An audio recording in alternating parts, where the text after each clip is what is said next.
Now, sources say North Korean fishery products are still making their way into global markets despite a recent ban from the United Nations.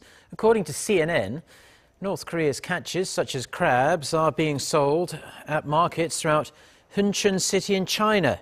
In August, Beijing agreed to enforce the UN sanctions banning the import of North Korean goods following Pyongyang's continued provocations.